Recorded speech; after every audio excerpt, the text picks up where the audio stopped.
and sisters, can you hear me well at the back? Alhamdulillah. Okay. Welcome to today's talk, The Call to Islam by Al-Hikma. I will give a brief introduction to Al-Hikma, but before I do, we will begin in the name of Allah with a Quranic recitation by our lovely little brother Adnan Majid. Yes. Bismillah.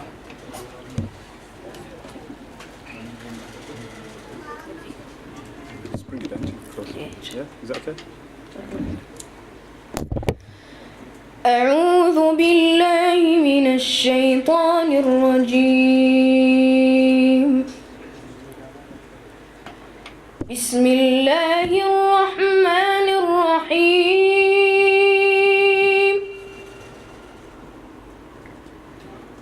يا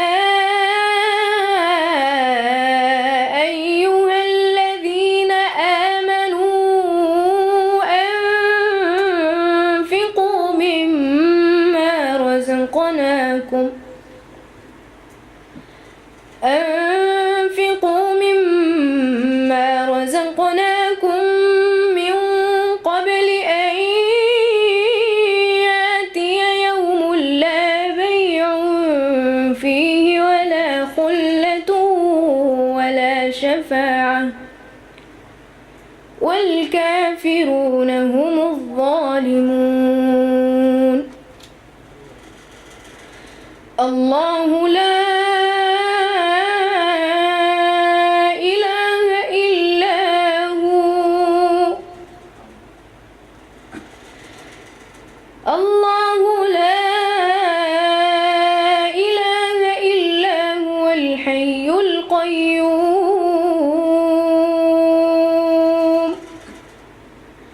لا تأخذه سنة ولا نوم له ما في السماوات وما في الأرض من ذا الذي يشفع عنده إلا بإذنه يعلم ما بين أيديهم وما خلفهم ولا يحيطون بشيء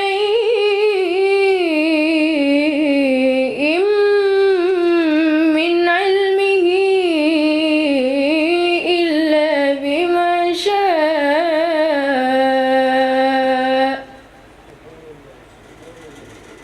وسع كرسيه السماوات والأرض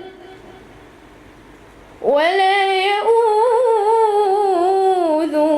حفظهما وهو العلي العظيم. لا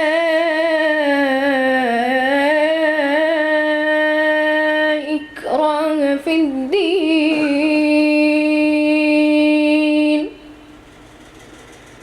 قد تبين الرشد من الغي فمن يكفر بالطاغوت ويؤمن بالله فقد استمسك بالعروة الوثقى لا انفصام لها والله سميع عليم. صدق الله العظيم.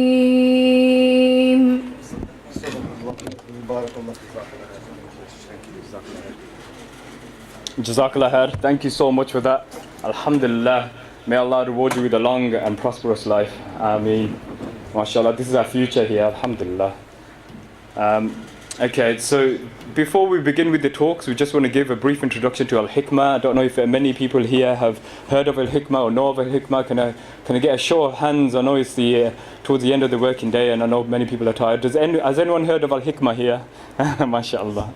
Okay, alhamdulillah, quite a few have and quite a few haven't. So Al-Hikma is an organization, it's a voluntary organization run by volunteers that provides Islamic courses free of charge to the masses. Now, they focus predominantly on spreading the deen, so dawah causes, interfaith work, work with new Muslims. They hold also courses and classes, conferences, everything free of charge, alhamdulillah. They also partake in some humanitarian work as well. And like I said, they run entirely on volunteers. So brothers and sisters, just like we've seen our future in Brother Adnan, we want to see all yourselves and your children involved in the work of spreading the deen for Allah subhanahu wa ta'ala, because this is the purpose of why we're here today, and this is why we're here on this earth. So brothers and sisters, our first speaker I will introduce, who will talk about presenting Islam to other faiths, to people of other faiths. Our first speaker is, bear with me, Dr. Shabir Ali. So Dr. Shabir Ali has joined us all the way from Canada, subhanallah. He holds a BA in Religious Studies from Laurentian, I can't even pronounce that, Laurentian University, with a specialization in biblical literature. He also has an MA and a PhD in Islamic Studies from the University of Toronto, with a specialization in Quranic exegesis. He is a world-renowned speaker and active participant in interfaith dialogues around the world. Brothers and sisters, please welcome Dr. Shabir Ali.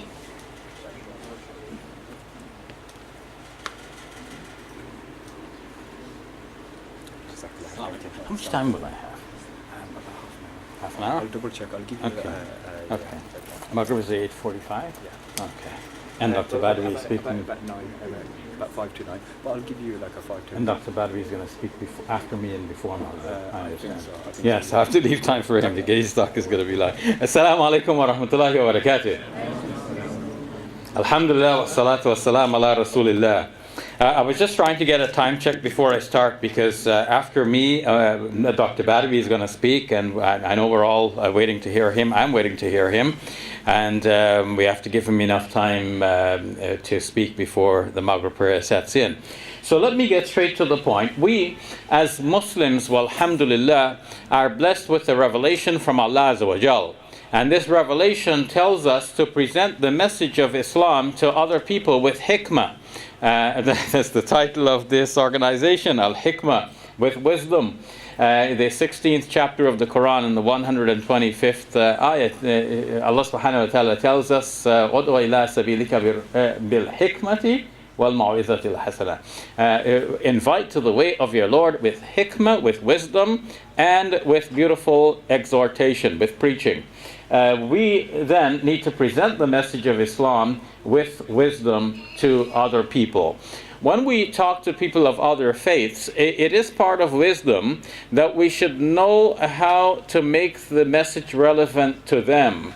I was in a street da'wah with some brothers on one occasion in Manchester many years ago. And somebody came to our da'wah table, and the brother right away started telling this person about Abraham, and this is the religion of Abraham, and so on. But it turned out, as the conversation unfolded, that the person we were talking to knew nothing about Ibrahim alayhi salam. So our da'wah brother just simply assumed that everyone is going to know something about Ibrahim alayhi salam and about the biblical tradition, but not everyone. So we need to know who we are talking to, and we need to tailor our message to what is relevant to them. And that means we need to know something about their backgrounds, about their faiths, and so on. So let's know something about the world's religions. We can't cover all of that in one lecture, but I can only stimulate your learning of the world's religions by mentioning a few points here and there. But you have to go back and do your own homework, do your own reading, because we have an obligation to spread this message. So know something about the religion of Japan, known as the Shinto religion. Know some of the background stories, so you can mention that, about how one of the female gods became pregnant and gave birth to the islands of Japan.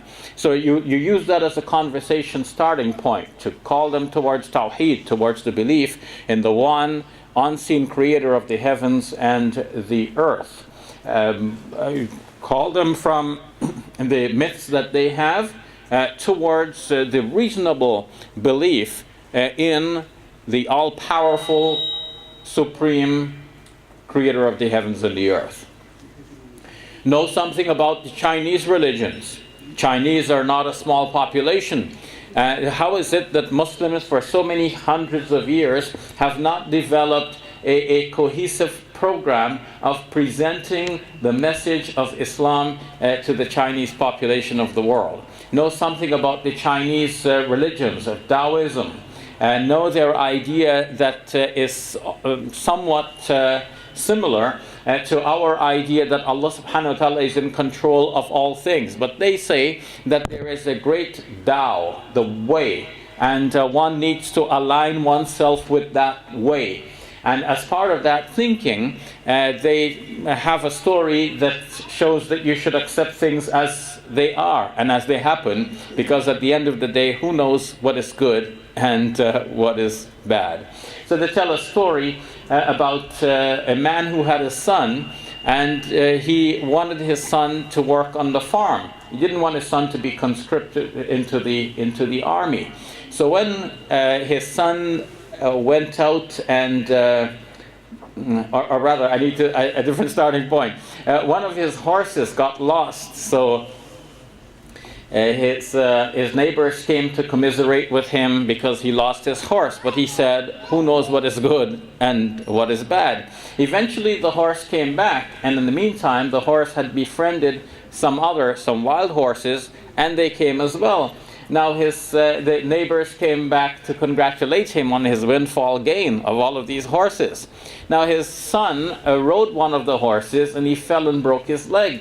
So each time the neighbors come over, and each time the farmer says, who knows what is good and what is bad. Eventually the army people came to conscript the young men of that area, and seeing this one has got a broken leg, they left him alone. And in the end the farmer was able to say, who knows what is good and what is bad. He got his wishes in the end through this roundabout way. So in a way that corresponds to our sense that things are happening by the will and permission of Allah Azza wa Jal, and He knows what He does for what good reasons, and we try our best, but in the end we surrender to Allah Azza wa Jal and to His Hikma. Here this word Hikma is coming up again and again. Brother Maruf, I'm doing a lot of advertising here for your organization. Excellent choice of name. So know something about the other major Chinese religion, Confucianism. Started out by a man named Kung Fu Tzu, and he's just pronounced Confucius by people who don't want to bother saying that name in its original pronunciation. So Confucianism is basically a system of ethics on how to treat other people, how a father should speak to his children, how two brothers should speak to each other, how a man and his friend should behave towards each other. This system of ethics is part of what Islam is. Islam encompasses the goodness of all of the major world religions. And that's a starting point for you to say to somebody, you know what? Yeah, oh, you belong to Confucianism? That's great, because I've learned that your religion teaches these great ethical teachings about how people should deal with each other and have good ethics and character and morals in the way that they treat each other. Well, you know what? My religion teaches that too. So now you build affinity with that person. They can say, oh yeah, finally I met somebody who is intelligent. That's how they think of you, because they think that you know something that they know to be true, and they count you as being intelligent. They want to hear more about your religion because your religion is similar to theirs, at least in one point. Is our religion about ethics? Yes, although we ourselves sometimes fail to fulfill our obligation in demonstrating the ethical teachings of Islam. As we and myself and the other speakers, together with Brother Tanweer and his family, we approached the city of Birmingham today, we got a little bit lost just in the last few minutes of our journey when it came to finding our hotel. Well, we found the hotel, but we couldn't find specifically the way to get into the hotel, driving in there. So we went around a couple of blocks until it became clear to our driver that the best way forward is to ask someone for directions. And we asked a truck driver, and he started to give us the directions. You turn right, and then left, and then right again, and then left again. That's how it sounded to me. And so our driver tried to repeat it, and then it was clear that it was too complicated. So that truck driver said, you know what? I'm going the same way. Follow me. And so we turned around, we got behind the truck, we followed him to where he was going to make a turn away from the desired destination. He stopped, he got out of his truck, he came to our vehicle, and then he said to our driver, you just go straight up here. I'm going to turn, but you go straight up here, you'll find the hotel. So what this story illustrates, I believe, is that sometimes we need to walk the talk. Sometimes it's not enough to just simply give somebody a book and say, this is Islam. They may not be able to follow that book. It may seem too complicated. They need to see it in you. They need to see that the Muslim has Muslim character. A Muslim demonstrates Muslim behavior. That will speak much more than tons of books. Now they want to know, who are you? Why did you stop to perform this random act of kindness? What does your religion teach? I want to know more. So sometimes we have to walk that talk. In any case, my focus mainly in this talk will be about the theoretical issues. But don't forget that we need to demonstrate that truth we're talking about in our own life and practice as well. We need to lead people by example and take them there rather than give them a book and tell them that this is how you get there. So know something about the Chinese religions. Know something about the religions of India. Know about Hinduism. How is it that Muslims lived for so many years in India and in fact were the ruling power in India for hundreds of years, and yet we have not conveyed the message to our fellow human beings in that Indo-Pak subcontinent? So Hinduism comprises many different religions and many gods, but there is a sense among many Hindus that there should be only one God. So the Upanishads, which were written about the 6th or 10th century BC, says that although there are some 33 crore of gods, which is something like, I don't know, 310 million or something like this. You know better. I don't speak Urdu, unfortunately. I was born in Guyana. My foreparents came from India, but they came as indentured British servants. And the emphasis that they lived by is to teach their children English so that the children could get respectable jobs. Otherwise, without English, you had to work on the sugarcane farms, cutting sugarcane, and it was not an easy task. To get up in life, one needed to know the language of Britain, and so our parents focused on teaching us English. They spoke a little bit of Indian languages to themselves, but not to the children. And of course, when they wanted to tell a secret to each other, they didn't want the children to know. That's when the Urdu came out. But the rest of the time, they spoke English to themselves, to each other, and to us. So I regret that I don't know the beautiful Urdu language. Though I look brown, obviously, right? Do I look brown? Yeah. So people look at me and they start speaking to me in Urdu, and so I learn a few words, "Aap kya hal hai," or something like this, because I've been asked so many times. Maybe I'm even saying that wrong, so please forgive me for that. So we need to know something about the Indian religion, so again, we can build some common ground. And we can talk to them about something which is there in their religion that they may have neglected, and at the same time we want to use that as a stepping stone to call them to Tawheed, to the oneness of Allah Azza wa Jal. Here we have a starting point, because although they believe in such some 310 million gods, nevertheless the Upanishad says that all of these is one God. How exactly? This is a different problem, but at least you have a starting point. At least we all can affirm that there is only one God. Now that one God has sent us a message. Here is the message. This is a message from your God to you. Don't neglect this message from God. Now you want to introduce them to that message. Know something about Buddhism, which emerged out of Hinduism. Siddhartha Gautama was a Hindu prince, and his father wanted to groom him for leadership, and kept him away from society, basically secluded in the palace, and where he would just learn how to become the next king. But this prince was curious about life outside, so he stole his way out of the palace, and he began to see what life was really outside the palace. And he saw that people were suffering.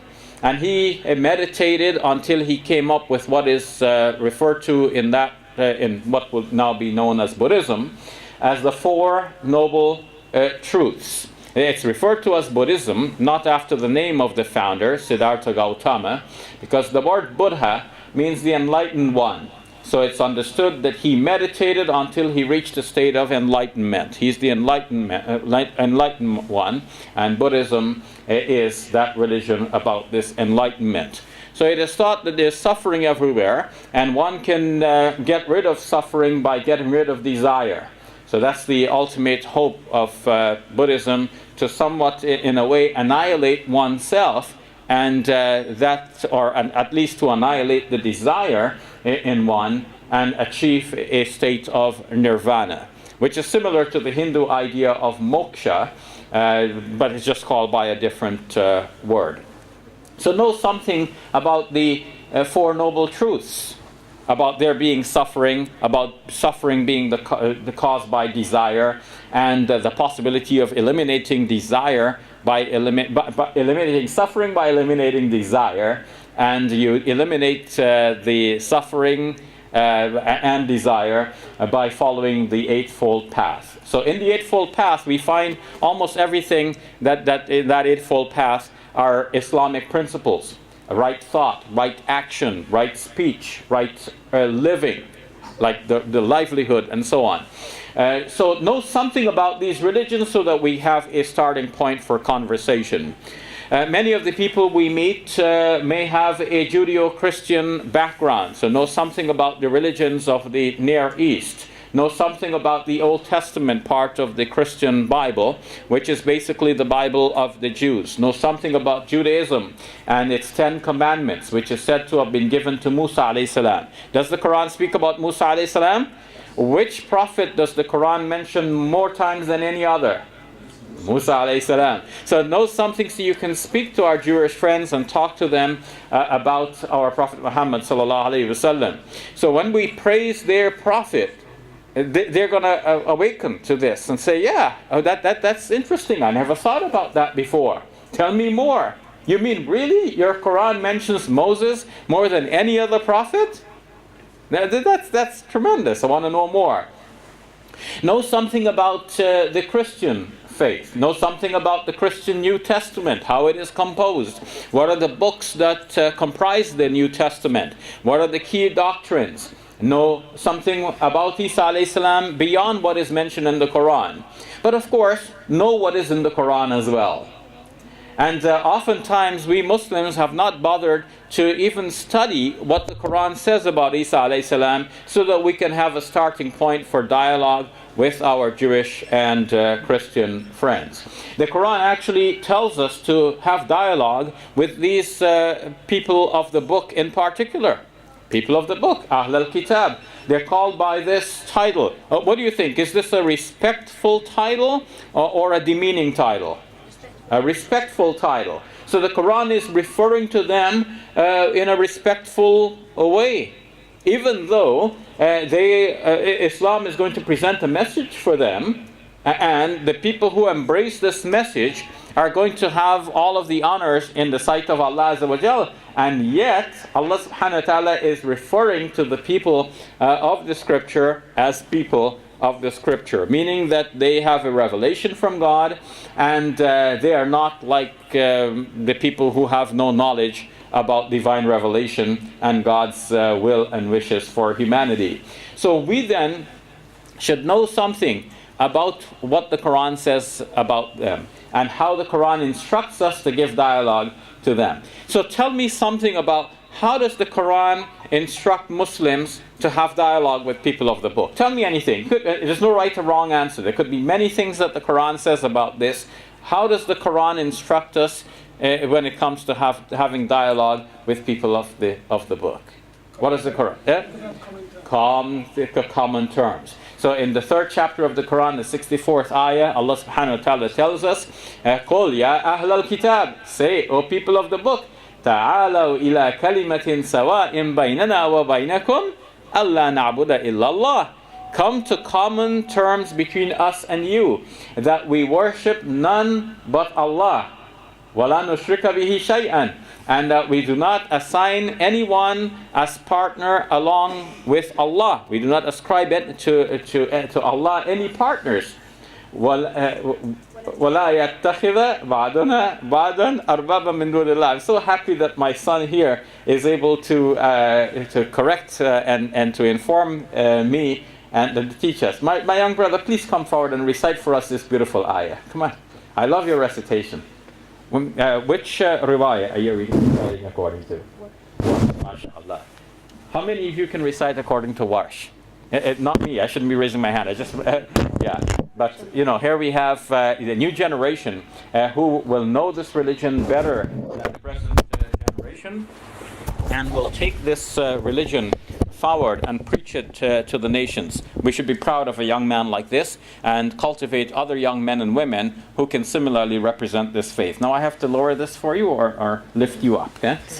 Either way. Okay, there you go. أعوذ بالله من الشيطان الرجيم قل يا أهل الكتاب تعالوا إلى كلمة سواء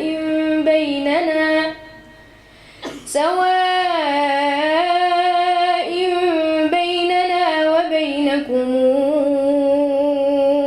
ألا نعبد إلا الله ولا نشرك به شيئا ولا يتخذ بعضنا بعضا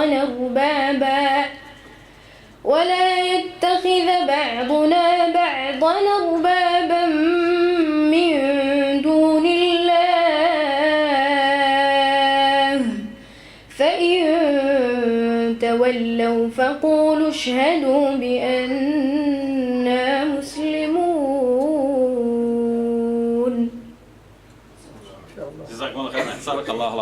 You recited wonderfully, my brother, my son.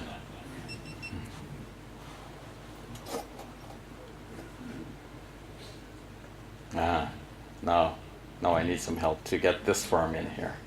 Who knows about this?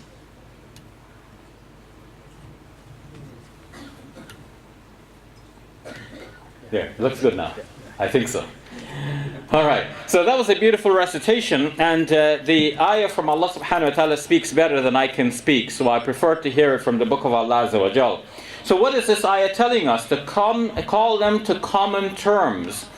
Because our purpose is invitation. We want to present Islam to them. Our purpose is not to knock down the other faiths. Sometimes our young du'at get carried away and they think that our purpose is to prove to others that they are wrong.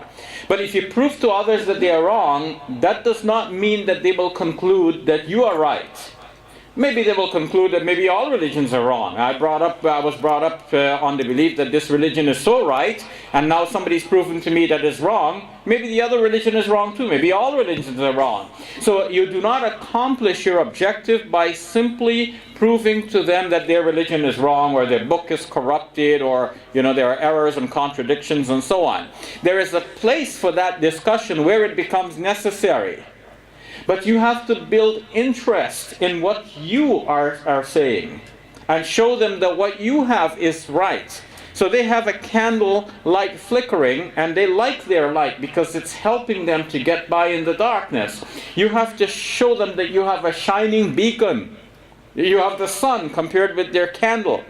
And so they have to be drawn to the sun and to your beacon of light. Then when they are drawn to your beacon of light, what are they going to do with their candle? They're going to neglect their candle. It's not going to be of much use to them anymore.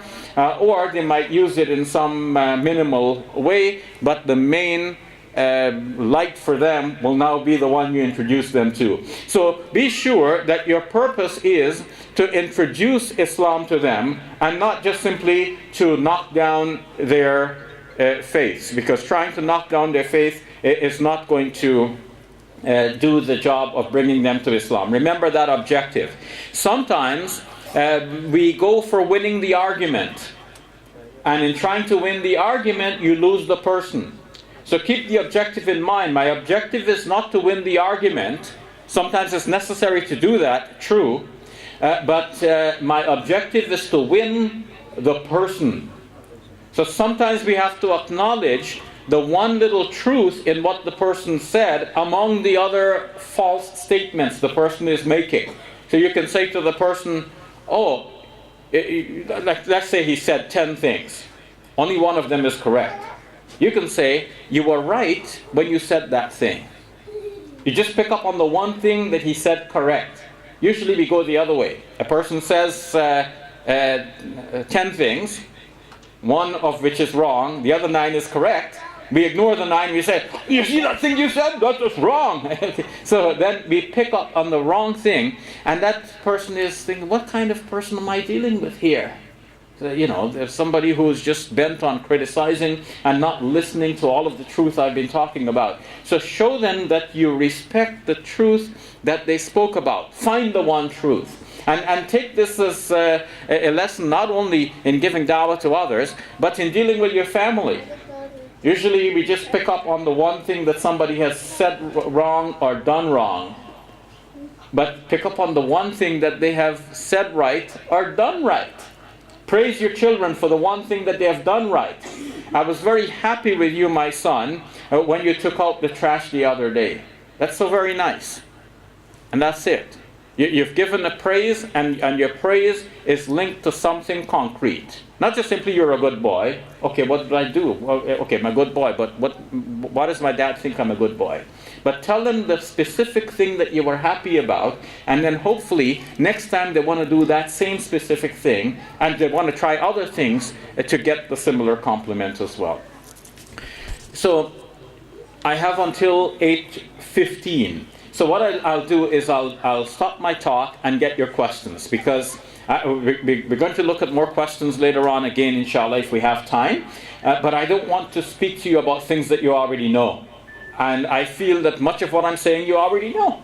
So I want to find out what you need to know by looking at your questions. So get ready. If you want to write your questions, how do you do it here? They write their questions, they text their questions to you, or what? No, they just need to raise their hand if they've got a question. We can give them a piece of paper, they can write it down, we can give it to you. Okay, and if they have the piece of paper already, they don't have to get the paper from you, right? No, the papers haven't been given out. So if they have a question, just raise your hand. We'll come to you with a piece of paper, just write it down. Okay, so raise your hands at any time now. If you have a question, somebody will come to you with a paper and get your questions written and brought to me. And I'll try my best to deal with them. While I'm waiting for the first written question, let's summarize then what we have spoken about so far. We're saying that Allah subhanahu wa ta'ala instructed us to give the message of Allah with what? With hikmah, with wisdom. And part of hikmah or wisdom is that we should know the person we're talking to. so that we make the message tailored and relevant to that specific person. And then knowing what's relevant to that person may be helped by knowing something about the religions within the societies that that person comes from. The person may not necessarily subscribe to that religion, but if you say, oh, you are from Japan, that's interesting, because I learned something about the Shinto religion. Is that about Japan? Yeah, okay, now we have something in common. So you build on common ground, you look for what the person has said that is correct, and you call them towards Tawheed, bearing in mind that your purpose is to invite them towards Islam and not simply to knock down their faith or to build tension between you. Okay, so where is that first question? Who's got the question? Yes, okay. Shukran jazeelan. So question, when can we decide this person I'm doing dawah to is lost and not winnable? Well, that is not a decision for us to make. We can't know if this person is lost forever or possibly winnable, but we should have good hopes for this person. And we should make dua to Allah subhanahu wa ta'ala. We shouldn't just rely on our own expertise and our own knowledge in giving da'wah to others, but we should ask Allah subhanahu wa ta'ala. We do da'wah by day and dua by night. Ask Allah for this specific person. Ya Rab, guide this person. Ya Rab, give me the knowledge, give me the wisdom, give me the exact words to say to this person that will win this person to Islam. At the same time, don't get so focused on one person that you're just beating your head against the wall, because then it will start to show. If you are doing the da'wah with love, with zeal, with energy, with enthusiasm, and then this person appears to you to be very stubborn, and it's hard for you to continue with this person, don't beat yourself over this one person, because there's so many other people that you can give the da'wah to. Leave this person for somebody else who can deal with him. Maybe alert somebody else. You know, I've given da'wah to this person, my approach is not working, I don't know why. Can you try? And then you go try with somebody else. Do something else for da'wah, so that you don't get into a frustrating situation and then say something that will hurt the other person and ruin the chances of bringing that person close. So we can't decide that the person is lost, but we can decide that it looks like I am not the one to give da'wah to this person. Maybe we need somebody else to give da'wah to this person, and I will try with somebody else. Question. How can we as a community walk the talk? Well, just like that brother, Dr. Badawi, I told him the story about the truck driver who guided us today. So if you were planning to tell that story, I'm sorry, I stole it right out of your mouth, okay? So don't bother trying, they heard it already. So do like that truck driver, go out of your way to help somebody. Show that random act of kindness so that somebody wants to know what Muslims are about. As a community, we need to have humanitarian projects so that the wider community should know that Muslims are doing this and that. Muslims go to the streets and feed the homeless. I don't know if you have homeless folks here, but in Canada, even though most of the people are affluent, there are still some homeless folks. And some people form groups. I have to say that I'm not one of those people who get into these groups, but they form groups and they go out and they feed the homeless. They make the sandwiches in the masjid kitchen and they take it out to the street and they feed the homeless. In the cold winter months, you know how cold it gets in Canada, right? Could be minus 30 degrees centigrade. And some people who are homeless, imagine how they manage outside. They try to sleep over the grates where it's a little warm. The warm air is coming up from the basement heating facilities. And that's how they manage a little bit. But somebody needs to take them a blanket. At least that's an act of kindness. There are some Muslim brothers who do that. So do something like that. Invent ways of helping the poor, the needy, the downtrodden. This is what the earliest Muslims were known for. Abu Bakr radiallahu anh wanted to migrate to Abyssinia. But one of the non-Muslims said to him, Abu Bakr, you can't migrate because you're the one who takes care of the widows and the orphans and the needy. Who will take care of all of these people? You stay and I will offer you protection so that nobody could harm you. Imagine if some non-Muslims could say that to Muslims today. You are the benefactors of this society, and we're going to protect you to make sure you stay here to serve as you normally do. Question: how do we communicate with strong atheists who ask literal questions? This is indeed a difficulty for us. How do we communicate with atheists? Well, we should learn what are the proofs for the existence of God, and the flip side as well, what might atheists come with? What might they say? And I don't have time to elaborate on that right now, but very briefly I can say that the fact that the universe exists needs an explanation. The best explanation for that is that God exists and God created the universe. The design in the universe, everything seems to be there according to a grand design, and that calls for a designer. The best explanation for that is that God designed the universe. On the flip side, atheists may say, well, look how much suffering there is. There must not be a God, otherwise God would remove the suffering. And we reply that even though God exists, and He knows about the suffering, and He's capable of removing the suffering, He has good reasons for permitting a certain degree of tolerable suffering, which ultimately He will use for His good purposes. And in the end, it is all good. And so God exists, but He permits some suffering, which is according to His own good wisdom. I've elaborated on these very points in a longer talk that I gave, was it yesterday? Dr. Badi, was it yesterday?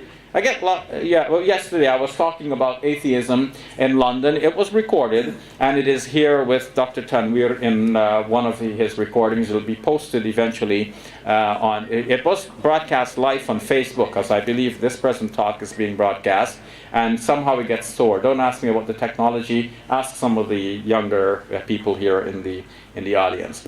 Okay, so get that lecture. Listen to it in detail. You have some excellent people in this country who also debate with atheists, and I can mention Brother Hamza Zorsis, who is one of our leaders in this and pioneers in this field in our present times. Get his writings, get his lectures, see his debates, and arm yourselves to be ready to talk to atheists. Question: how would you convince an atheist to Tawheed? Well, we go step by step. What we call the proofs for the existence of God are not knockdown proofs. Someone can come with a reply. We can only say that on the aggregate, there are better reasons for believing that God exists than for believing that God does not exist. In fact, to be sure, there is no good reason for believing that God does not exist. Some people may offer this thing about suffering, but if you analyze their argument in detail, you will realize that statement that they make itself does not prove that God does not exist, even if they are right. See, an atheist may say, because there is so much suffering in the world, either God does not exist, or He doesn't care about us, or He doesn't know about the suffering, or He doesn't have the power to remove the suffering. So it's not that this definitely proves that God does not exist. It's either that God does not exist, or that He does not care, or that He doesn't know, or that He doesn't have the ability, and so on. And of course we will add a further or. What if it is the case that God has good reasons for permitting the suffering, even though He knows about it and He cares about it, about us, and He has the ability to remove it, but He has some good reasons for permitting a certain degree of tolerable suffering. So really, atheism does not have any good ground to stand on. And on the other hand, we have good reasons, which I've pointed out, for believing that God exists. I've mentioned two so far, and in the light of this question, let me add a third one. Let's say you are going on the highway, and you see a sign saying London, I don't know, how many miles from here is London? How many? 120. 120 miles. So you see a sign saying 120 miles, and you didn't know what it was before, but now you're seeing this sign say, oh, London, 120 miles. I can make that in 2 hours. Okay. I know some of the brothers here can make it in 1 hour, especially if you've driven in Saudi Arabia. But, anyway, but don't do that here. So, all right, so you're looking at the sign. Now, why do you have confidence in this sign? You have confidence in the sign because you presume that this sign was put up there by some government authorities, municipalities, and they have trained people who have studied and measured, and they're giving you accurate information. True? That's why you rely on the sign. What if you had the idea, oh, this sign, it looks great, it says 120 kilometers. This sign came together when a strong wind blew and brought some pieces of wood together to form the sign, and some pieces of bits of chemical from the surroundings, and painted this thing saying 120 kilometers. Of course, you don't have that idea, but suppose you had that idea. Forget for a moment that's, of course, it's ridiculous, right? But let's say that's your idea, that this sign is put together through this kind of random and chance process. Will you rely on the information on this sign? Will you be saying, oh, I'll make it to London in 2 hours? No, you wouldn't rely on this information because it came from a blind process, put together by materials which themselves have no intelligence. How can I rely on that? So now, think about the human brain. The human brain is a massive computer. Well, it's not so massive in terms of its size. It's just a little bit of gray matter. But the computing potential of the human brain is greater than most of the computers we have been able to design so far. Maybe all of the computers. I don't know. I don't want to get into that debate now about artificial intelligence. But now, stick to the point now, for the moment. The human brain is reliable. True? And the scientist or the atheist who relies on his brain and thinks he's so smart will come to you and say, well, according to my brain, God does not exist. So now we should ask this atheist, why should you rely on your brain if you think that your brain came together just like that signboard that we were talking about, if we hypothetically say that a strong wind blew it together?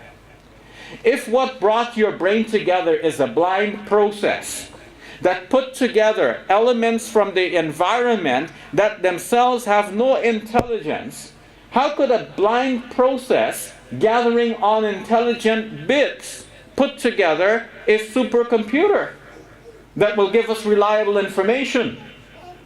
If you think that your brain is reliable, the only conclusion that will help you to think that your brain is reliable is the conclusion that God, the super intelligent creator of the heavens and the earth, created our brains.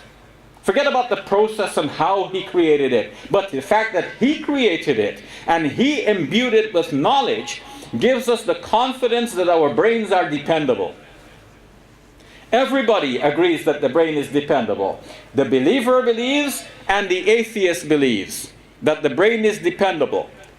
If we assume that the brain came together as from a blind process, from inanimate materials, we have no reason for believing that the brain is reliable.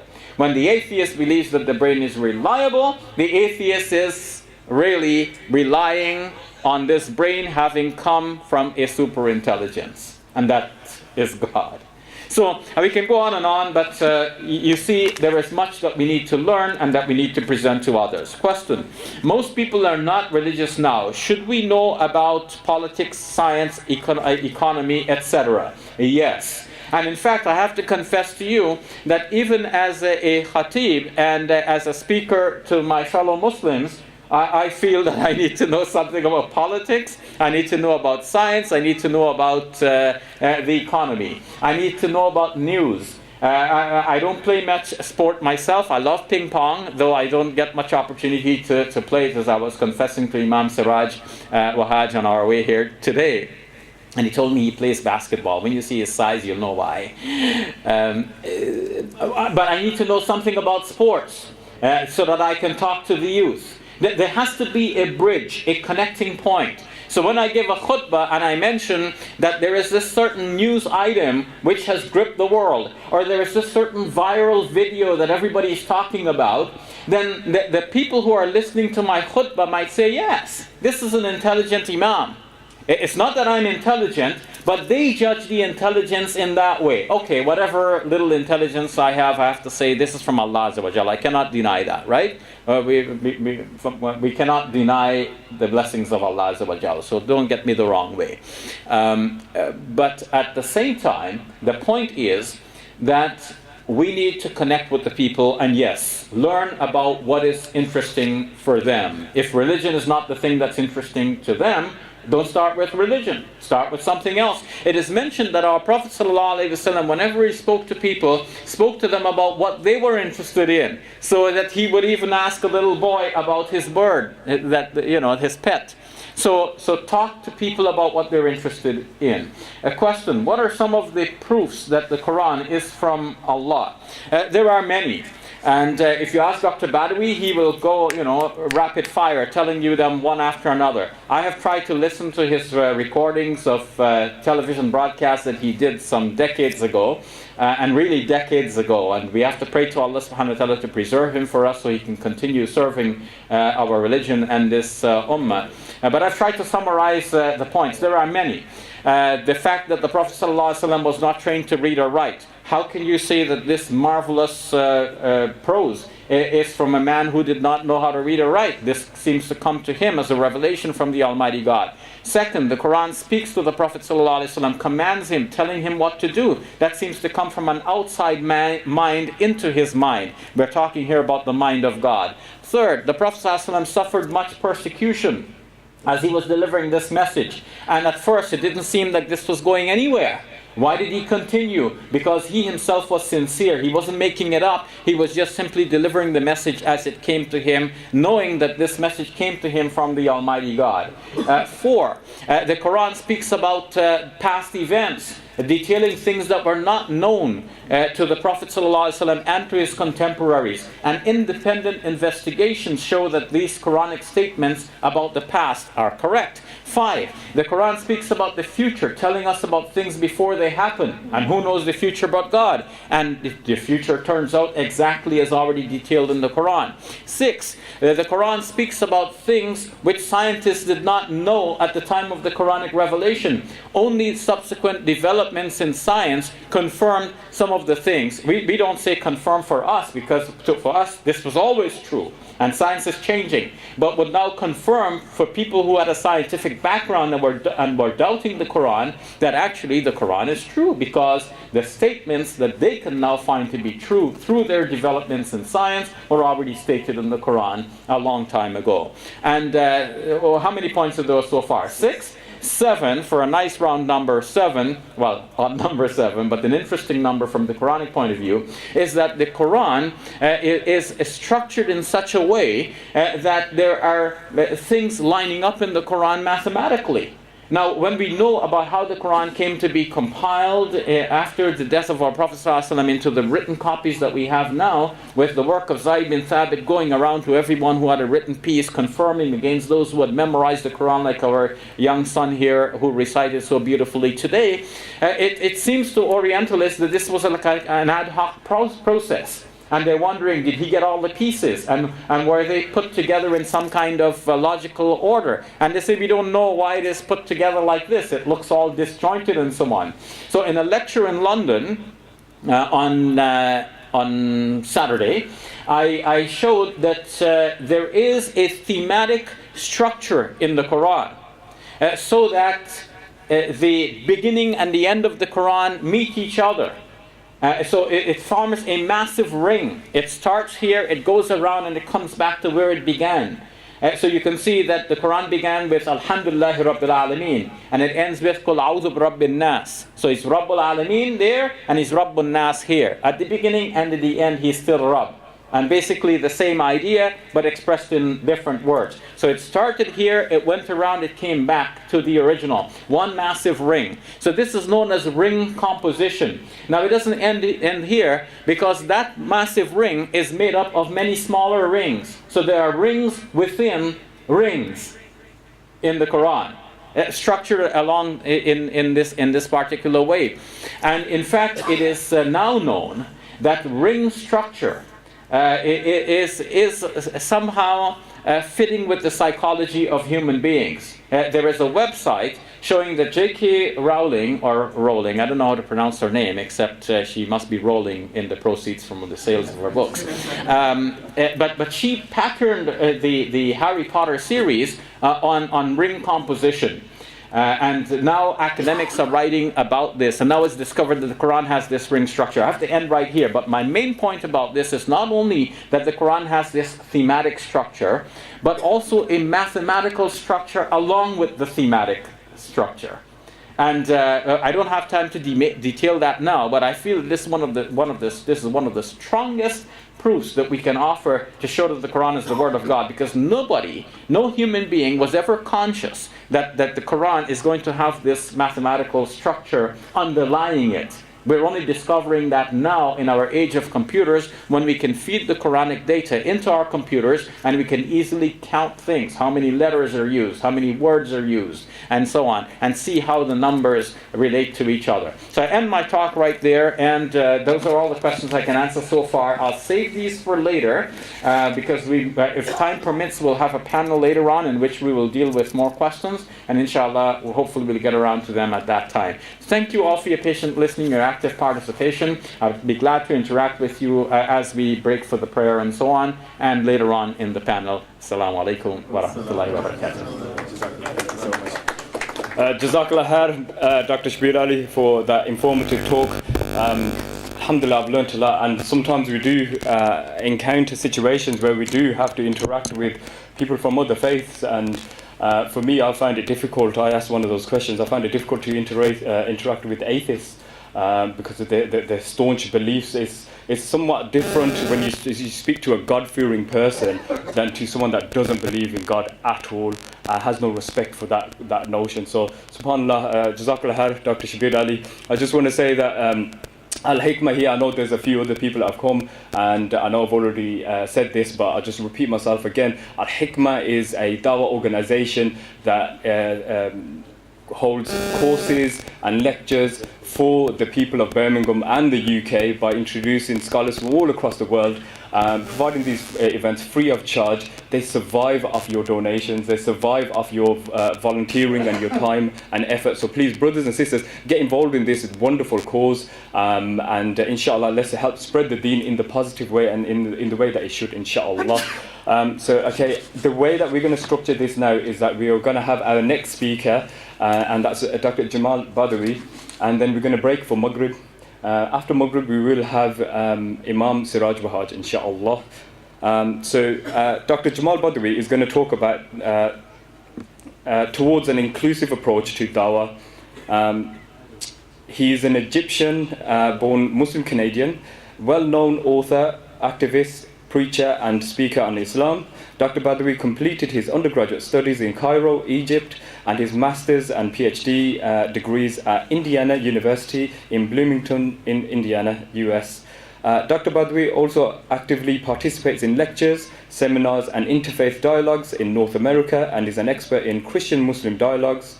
He's an excellent speaker on a variety of topics, including Islam and Christianity, and is invited as a guest speaker in various functions throughout the world. Please, brothers and sisters, please welcome Dr. Jamal Badawi.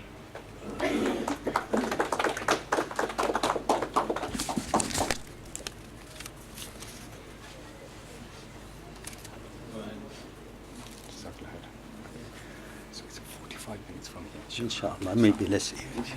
الحمد لله رب العالمين والصلاة والسلام على خاتم الأنبياء والمرسلين سيدنا محمد وعلى آله وصحبه أجمعين. My dear brothers and sisters in Islam, Assalamu alaikum wa rahmatullahi ta'ala wa barakatuh. Just one quick word, because time is so precious, of a word of thanks, as I always say, for the Tanweer family, who single-handedly, just as a family, organize such a big conferences for 31 years now. Alhamdulillah, may Allah bless them and reward them. And to the organizers here as well, who give us this opportunity, and to you all. Jazakumullahu khair. I'll tell you straightforward. This presentation actually is essentially a humble paper that I presented in an international conference on dialogue, on faith, interfaith dialogue, which was held in Doha in late February of this year. Most of the material that you will hear, or ayat, you must have heard, but there is only one little issue about this paper. An issue that evoked so many comments from a variety of people from various faiths who were there, and some even thought that this might be a beginning of some approach.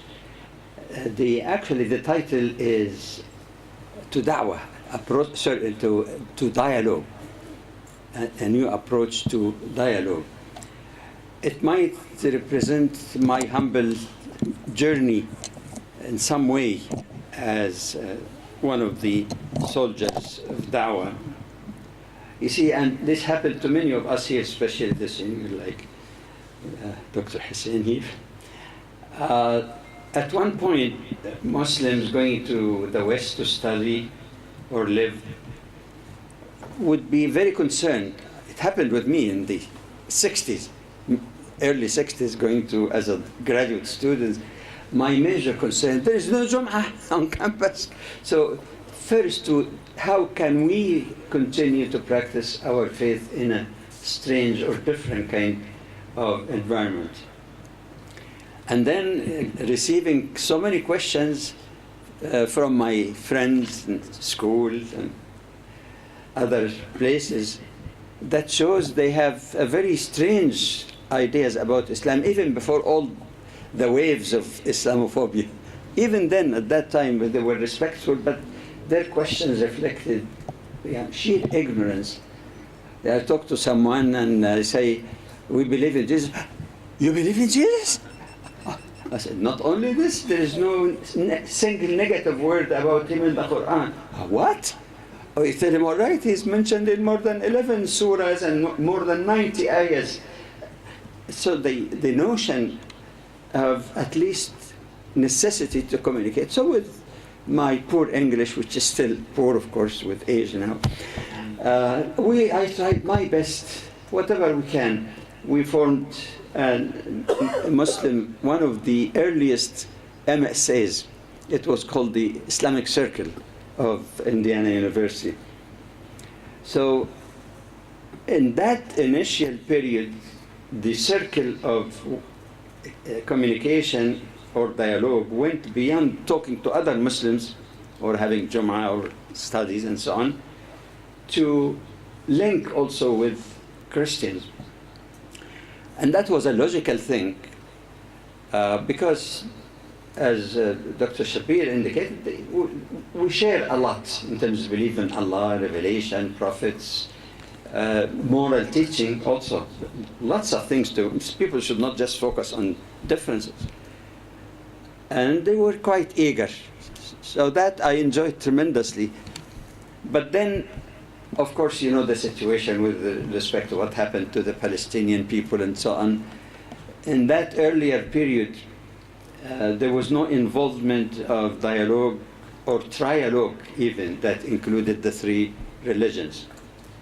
As one matures also and tries to separate injustices and politics that is done by, not really, we cannot say Jews doing that. There's a difference between Jew and Zionist as an exclusivist ideology, and a particular country and a particular president of the country or prime minister.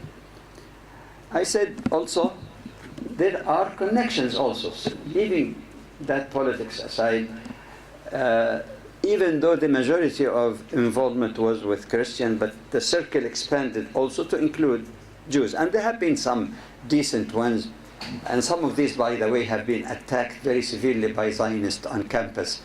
Actually, one rabbi came to speak, Elmer Berger. and he was speaking about the fallacy of claiming that the land of Palestine belonged to Jews on the basis of the Hebrew scripture. The Zionists went around the campus distributing paper. Don't listen. They tried to boycott and prevent him from speaking even or coming. And they say, this rabbi is anti-Semite. An anti-Semite rabbi. Anyway, so there is link. I said, leave the feeling aside on this, but let's see if we can find also a larger circle. But then the wave of globalism, as we all know, began to take over everything now. The world became smaller. Of course, you had so many times the global village and all of this. And of course, it's even much more globalized now, whether we like it or not. Yeah. In true time, right? You hear and see everything that's happening thousands of miles away. And I wasn't really surprised, but I was happy when the Center for Interfaith Dialogue in Doha, in Qatar, started organizing a number of international, it was almost like an annual function. And I, without deserving, I have been blessed by being invited, to participate in this. And we noted that, again, it was basically dialogue with people of the book, but then shifted, and I was happy with that also, that they invited people who represent major world religions that are not necessarily regarded in the same category as the three monotheistic religions. So that opened a sort of horizon of linking with people. But then what dawned upon me, and that is the essence of this paper, should we limit our dialogue only to those who believe in God, people of the book, or others? Because you'll find also some other groups besides the three religions believe in God in some way or the other. Is it not time now to have a new stage or paradigm, as some people call it, and move to opening dialogue with all human beings? In fact, one important ayat in Surah Al-Sajdah is an inspiration in that, referring to Allah subhanahu wa ta'ala, الذي أحسن كل شيء خلقه وبدأ خلق الإنسان من طين ثم جعل نسله من سلالة من ماء مهين. And look what's coming. ثم سواه ونفخ فيه من روحه وجعل لكم السمع والأبصار والأفئدة قليلا ما تشكرون. This is, in my humble understanding, a sort of putting together the three interrelated, interacting components of the human. Of course, there is the mention of the physical, and when it's created from dust or from clay or from the same element in the clay, because that's what our bodies are, whatever interpretation. So there is the physical element and the needs for that physical body. It speaks also about the intellect, not just intelligence, a gift from Allah subhanahu wa ta'ala. But more importantly, it speaks about the divine breath. نفخ فيه من روحه. That translates in my understanding divine breath without any incarnation, of course, nothing to do with it.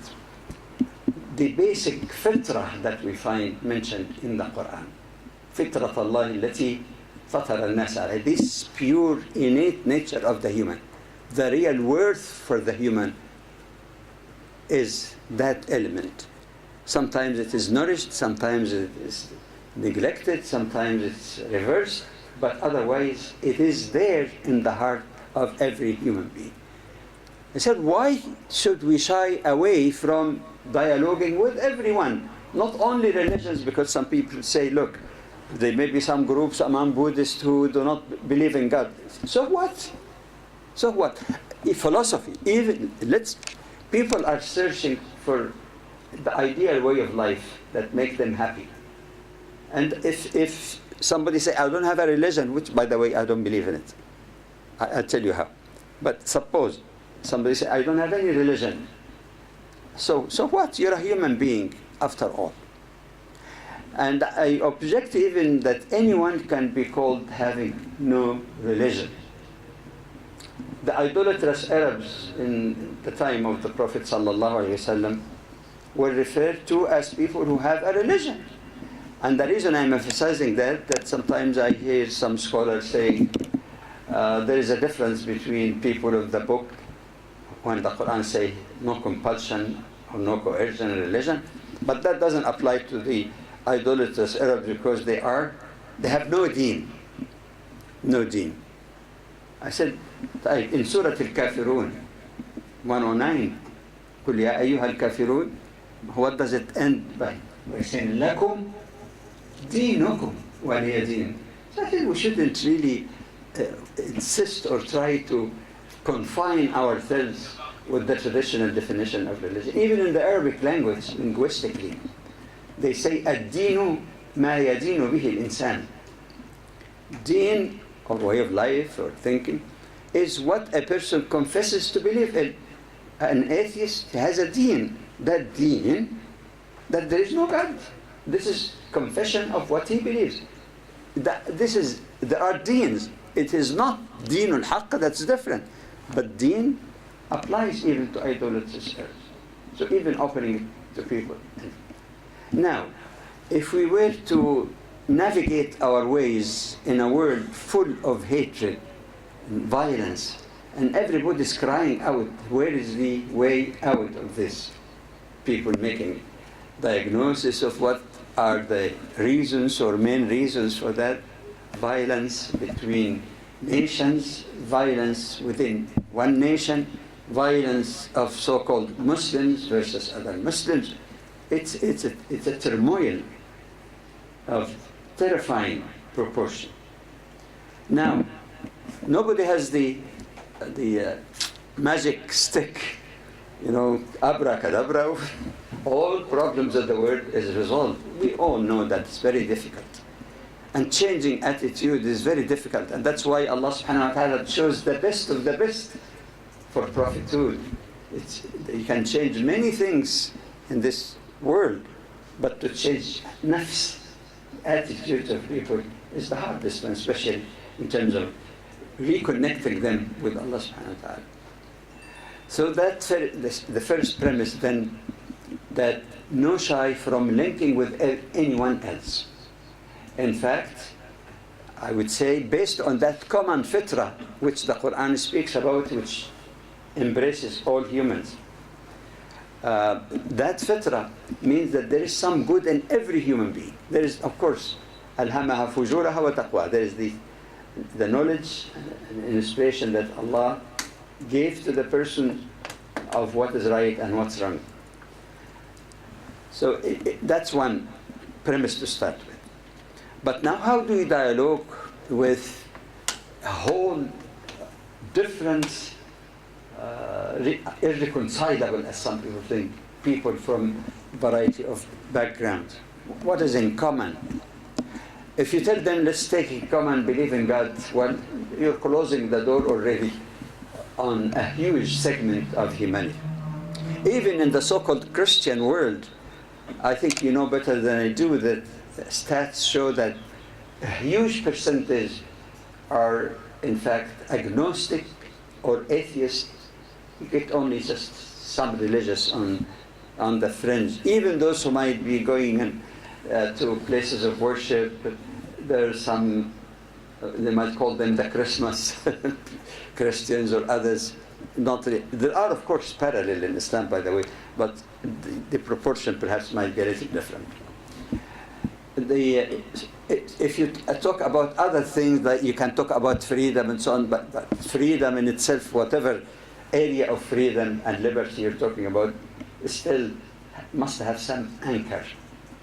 What I humbly suggest, and that's my second main point, that while we cannot get unanimity of all human beings on this, I doubt if too many or a huge percentage of humanity does not believe in human dignity, however interpreted, the concept of human dignity. So the rest of the presentation is based on that as an anchor of reaching out and addressing other issues.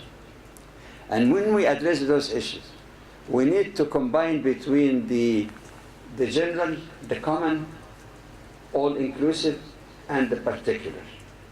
For example, the values that we need to look at should be something or stated in a way that everybody can relate to it. Like I said, I'm not objecting to that. All right. But in the meantime, that does not mean this very dangerous movement of saying, all right, why don't we all compromise to have a so-called civil religion? I think they call it syncretism, putting all religions together in, I mean, just a common one instead of fighting who is right and who is wrong. This is a dangerous one. It is superficial. Nobody accepts it even as a means of reasoning. So, but how do you reconcile that you want to be inclusive for everyone, but then you have to respect the particularities of all, not only faith groups, even people who depend on philosophy even, to shape their ideas and their lives. I said we can't mix them up, but we have to come with open heart and open mind. All. And notice the audience also I have there is very diverse, but religiously speaking. So we can speak about these common values in their fundamental base, but then we can ask and invite. That's what the suggestion I made in the conference. Of course, it was too late to implement because the program was set. But I hope somebody will pick that idea and make a conference along this line. I said, we agree on these common things, but why not listen to perspectives of various faith communities about that common thing about human dignity? That was a door from which it was possible to enter, because nobody would object, to familiarize people without telling them this is superior or this is bad. I said, okay, I respect the differences and particularities. Here is this, an Islamic. Usually sometimes I don't like to use the term the Islamic perspective. If there is ijtihad, I said an Islamic perspective. It's more humble this way. So, to begin with, I said, look, based on that, let me give you this, an Islamic perspective. First, what is the place of human dignity in the texts, the sacred text of Muslims? And to this we can say that the dignity of humans began even before they were created. How dignity of humans who have not been created? You see in Surah Al-Baqarah, وَإِذْ قَالَ رَبُّكَ لِلْمَلَائِكَةِ إِنِّي جَاعِلٌ فِي الْأَرْضِ خَلِيفَةً, when Allah announced to the angels that He's going to have Khalifa on earth. Trustee, a good word for that. In the Bible, the word steward comes closer to that meaning. Khalifa. Not only this, the role, the sacred role given to the humanity at large. There is something even further than that. وَإِذْ قَالَ رَبُّكَ لِلْمَلَائِكَةِ إِنِّي خَالِقٌ بَشَرًا مِنْ طِينٍ فَإِذَا سَوَّيْتُهُ وَنَفَخْتُ فِيهِ مِنْ رُوحِي فَقَعُوا لَهُ سَاجِدِينَ. So before Adam was created, Allah is telling the angels, I create him, and when I create him, fall down in prostration to him. Of course, not prostration of ibadah, prostration of respect as commanded by Allah.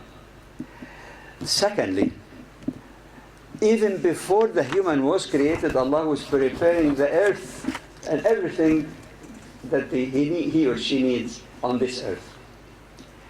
أَلَمْ تَرَوْا أَنَّ اللَّهَ سَخَّرَ لَكُم مَا فِي السَّمَاوَاتِ وَمَا فِي الْأَرْضِ وَأَسْبَغَ عَلَيْكُمْ نِعَمَهُ ظَاهِرَةً وَبَاطِنًا. Allah subhanahu wa ta'ala, haven't you seen how Allah made for your service, for your help.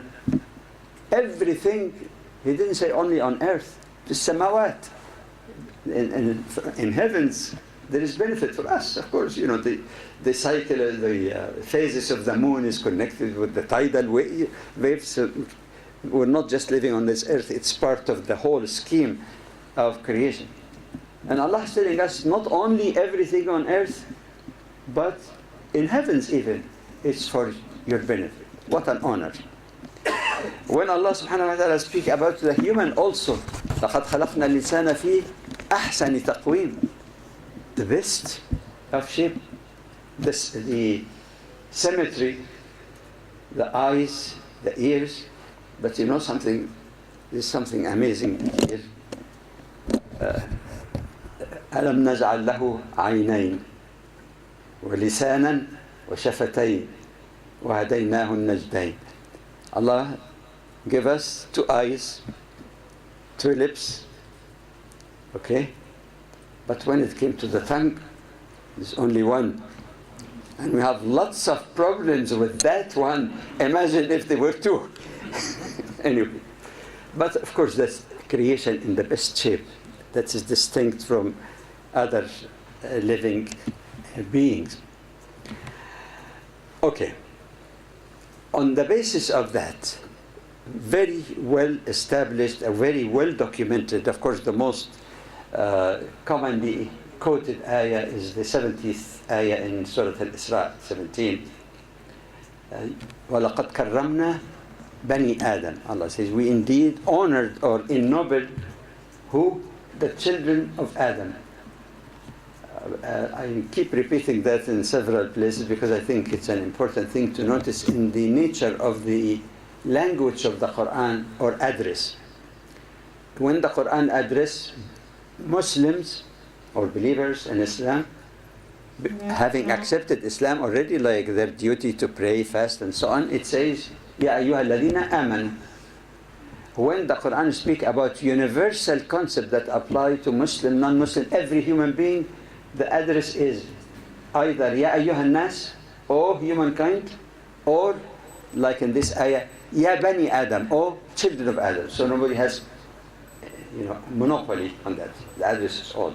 Which means that the concept of human dignity, irrespective of the person believing in Allah or not, obeying Him or not, defying Him or not, as a human, the entitlement is only because he or she is a human being. Somebody might say, how could that be? How could that be dignity for a person who is not even believing in God and disobeying Allah? Number one answer, this is the word of Allah. It is Allah subhanahu wa ta'ala telling us, Bani Adam. Which means on a basic level, it doesn't mean that he will be also having that dignity in the hereafter, but we are not the ones who are supposed to deprive him from his basic human dignity. It is Allah subhanahu wa ta'ala who hold him and us and everyone else responsible at the day of judgment. So that nobody can be mistreated or treated with indignity, even if he doesn't believe in God. The account will be settled. Okay. How does that relate to some of the common issues? And because of time, I'll just try to highlight 5 areas of liberties, freedoms that many people talk about, are very concerned about.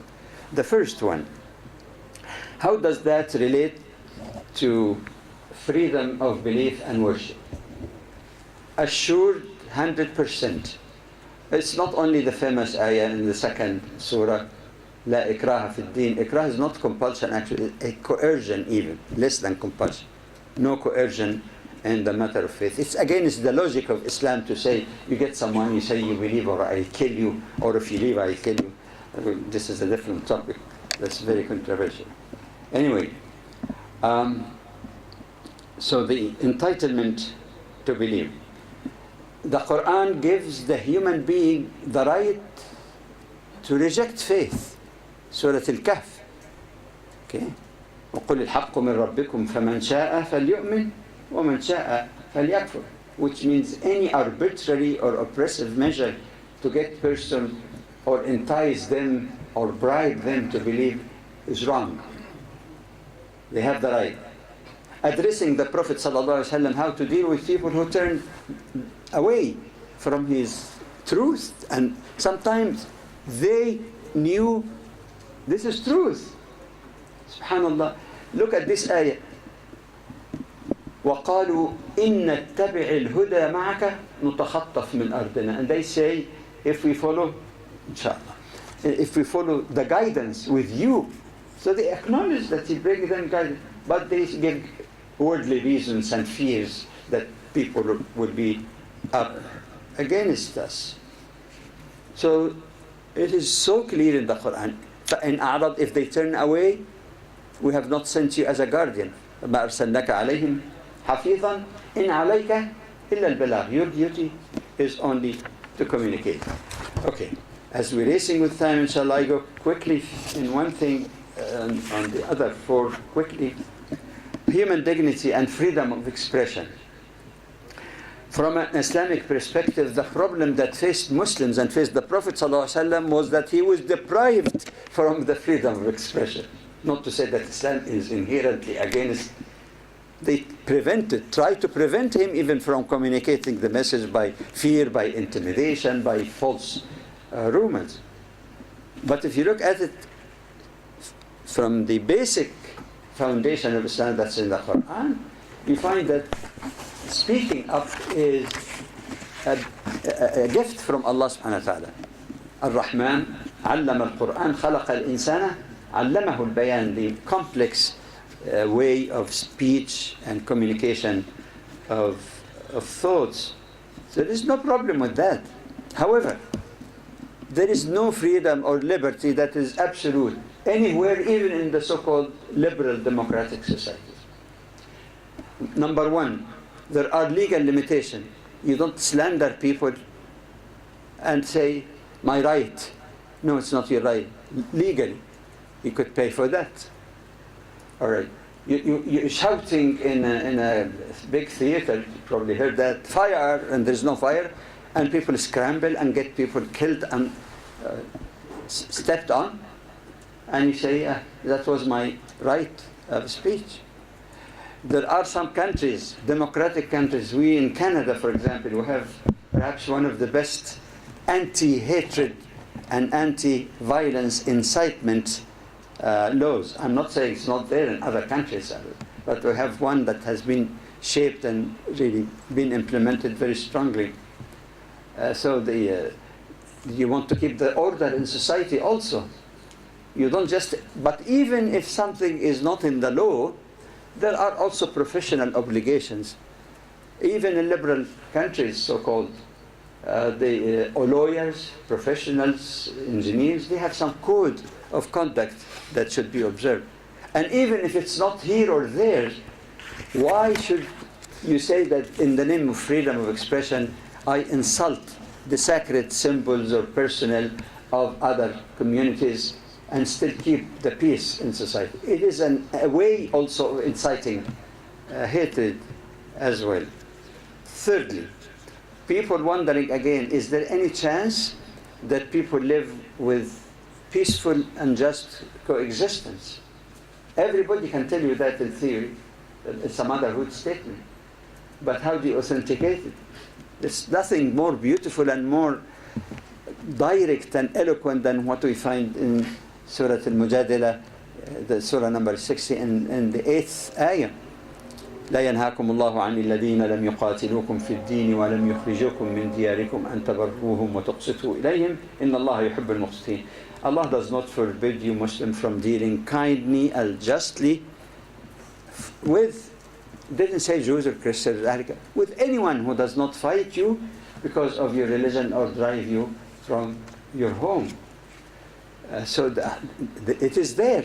It is to us to implement. It is to us Muslims to peacefully and justly coexist with one another, rather than even proclaiming that as an ideal cosmic kind of law. Fourthly, human dignity also is related to minority rights, because democracy and majority votes, well, it is sound in many cases. But sometimes in the name of majority, racist laws has been passed, laws that sound general, but it intends to oppress a particular religious or ethnic group. So yes, you cannot avoid the majority law, majority rule. But on the other hand, something unique about Islam, that it preserves and asserts the right of minorities in the Quran, not in the law that people can change every day.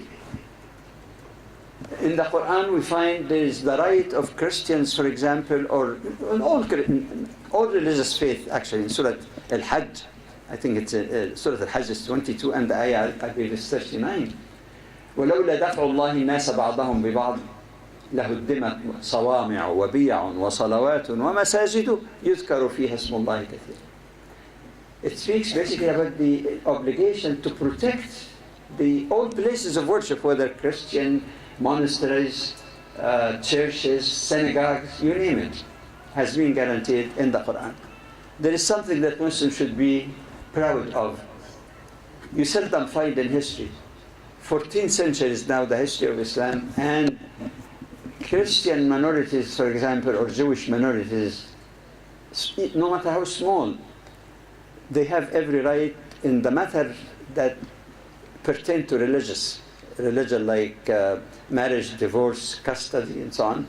They have their courts, and Dr. Hussein is with us. In Egypt, there's Mahakim al-Milliyah. Still, until these days, they have separate laws, even though they probably know more than 10%. So you can go on and on to ascertain that. Then we find also that the concept of justice is necessary when you think of rights of minorities. You don't be just with your brother, but with all. And in the Quran it's so clear. You stand, because of time, I'll just give the summary of the ayat, كُنُوا قَوَّامِينَ لِلَّهِ. First of all, you do justice even if it goes against ولو on your own relatives, to you, yourself even. And justice with the enemy, as we find implied in Surah Al-Ma'idah, ayah 8. كونوا قوامين لله شهداء بالقسط ولا يجرمنكم شنآن قوم على ألا تعدلوا. Don't let the hatred of others dissuade you from doing justice. Even talking about the mushrikeen who prevented Muslims from going to the Masjid al-Haram. Okay? ولا يجرمنكم شنآن قوم أن صدوكم عن المسجد الحرام أن تعتدوا. So I don't think anyone, at least on the level of scriptures, can have any debate about this. You can talk more and more. There are areas that it's impossible to talk about without it taking more time, but I'm not going to do that. The sanctity of human life is not only for a believer, for every human being. And some of the mufassirin noted أنه من قتل نفسا مجهلة بغير نفس أو فساد في الأرض فكأنما قتل. Anyone who kills a nafs, this is النفس, not النفس المؤمنة, النفس المسلمة, no, نفس. And that's why when a janazah was passing before the Prophet ﷺ, he stood up. They said, Ya Rasulullah, this is a funeral of a Jew. What was his response? أليست نفسا. الله أكبر الله أكبر الله أكبر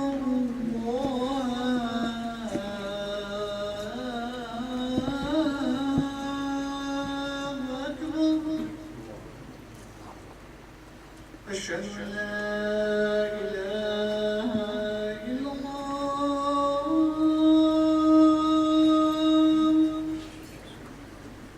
أشهد أن لا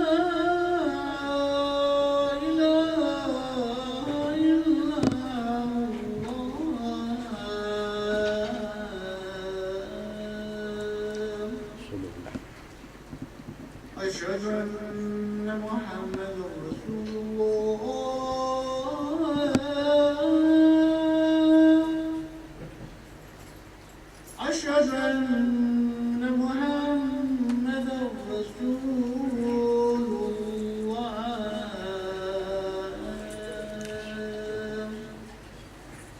حي على السلام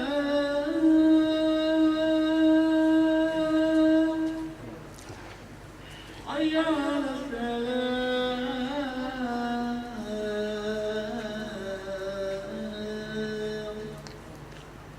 حي على الفلاح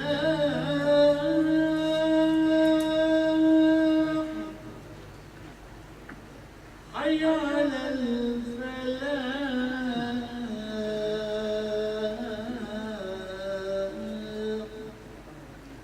الله أكبر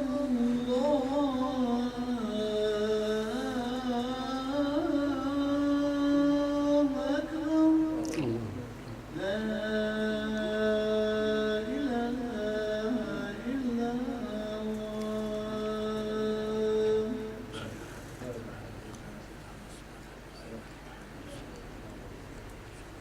And it takes just one to conclude the conclusion. I was already in the conclusion. To sum up, really, we're moving now in different circles. The world today, for practical purposes and for the benefit of all, need to reach out to one another, irrespective of faith or no faith, for that matter. You might have seen from your own experience, for certain just causes, you get the atheists, you get everybody. For example, the anti-apartheid in the past or at present, you find people who do not agree with you in most things. Let's make benefit of that, reach out, rather than go direct da'wah, and people get, oh, you're trying to convert me. Let's let them share. Think of your own philosophy even or whatever, and see what is coming that can be beneficial for all humanity. Jazakumullah khairan. Assalamu alaikum. Maghrib Salah will be prayed upstairs. If you can return straight after your Salah, we have Imam Siraj Wahaj who will deliver the final speech, which will be straight after Maghrib, inshallah. Wa alaikum assalam.